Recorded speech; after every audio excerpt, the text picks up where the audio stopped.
Hey guys, it's Navi with TendieTrader. Welcome to the video. Got an interesting one for you guys today. What is a bull trap? I'm sure you've heard that comment or that phrase tossed around left and right all over Wall Street Bets or some other online forum. Well, in today's video, we'll dig a little deeper. We'll actually answer the question, what is a bull trap and how you can identify that and how it can make you a better trader.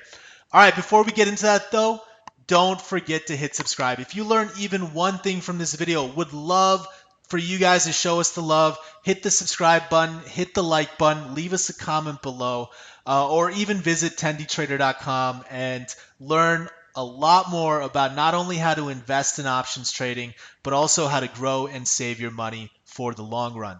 All right, guys, well, let's get into it then. So what is a bull trap? Well, a bull trap is similar. It's pretty much the inverse of a bear trap. If you haven't seen that video yet, I'll drop you a link below in the comments. Definitely check it out.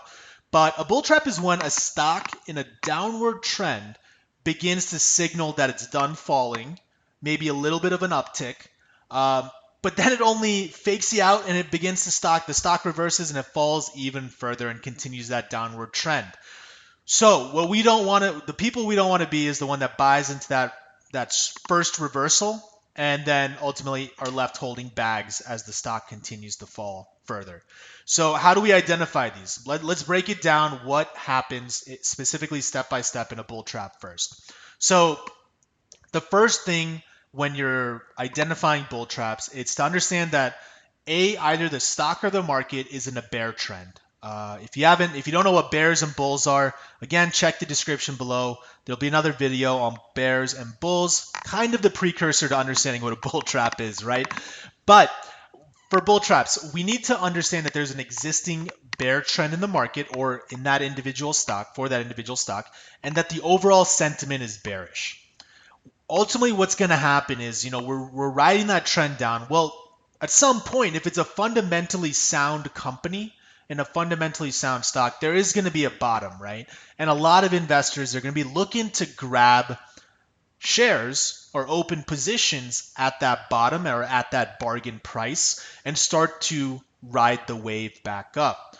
Well, the problem is these initial buying spurts when people are trying to time that bottom and get in at the lowest possible price. Well, that buying is actually going to start pushing prices a little bit higher above certain chart levels. And it's going to look like that we're ultimately reversing the trend and that we're going to start swinging back up and that whatever initial selling was happening, it's now bottomed out and we can ride that rocket back to all-time highs. Problem is those breakouts, those initial buying spurts, sometimes they're false signals, guys, and the price just continues to resume that downward trend. That false signal could be a few days, a week, but ultimately that bearish sentiment for that stock has not flipped and we're still in a downward channel. So what does this look like? So in this picture here, we can see that the stock has been trading in a range, right? Right at the end, it breaks out to the upside. We believe, I'm sure it'll be on CNBC and carried by all the major news networks telling you that, hey, this is positive news. The stock is up 10% today.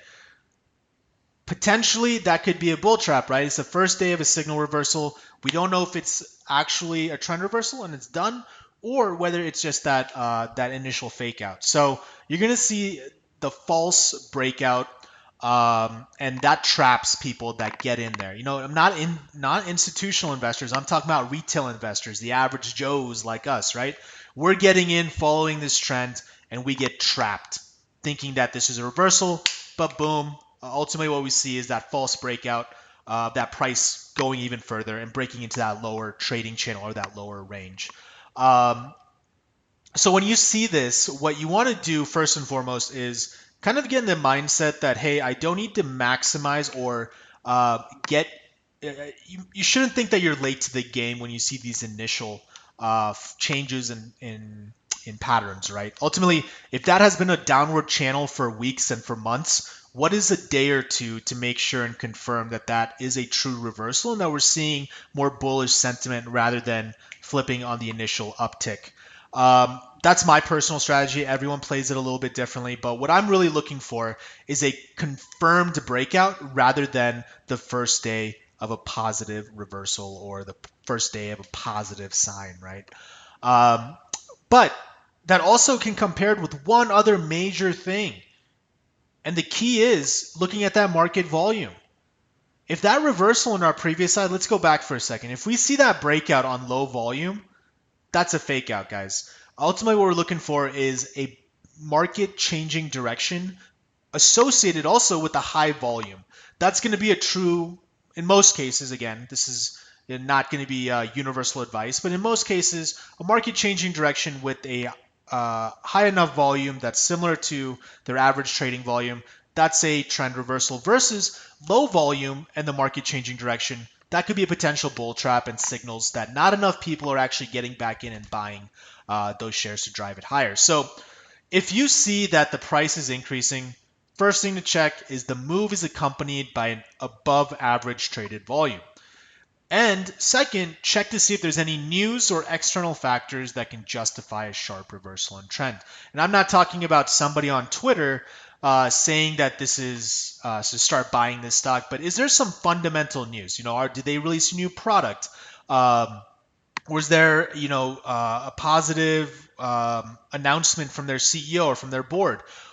Could be a number of different things, right? I'm not going to be able to list them all here, but you need to look for those actual news, those actual things that will change the underlying sentiment from bearish to bullish or bullish to bearish, depending on bull or bear trap. And ultimately, if you can't find that news, you might potentially be looking at a bull trap in this scenario. So a few things for you guys to keep in mind as you're going through your day-to-day trading. But bull traps are a very, very key thing. And I don't want you guys losing money just simply by getting caught holding those bags. So hopefully that was a little bit helpful in explaining what a bull trap is. Again, if you did enjoy the video, don't forget to hit subscribe and the like button below and drop us a comment. Happy to answer any questions that you guys may have. Again, visit TendieTrader.com. Tons of great content on not only how to invest in options trading and stocks, but also how to grow and save your money for the long run. All right, guys. Again, this was Navi with TendieTrader. Appreciate y'all joining me on this video here today, and I will catch you on the flip side.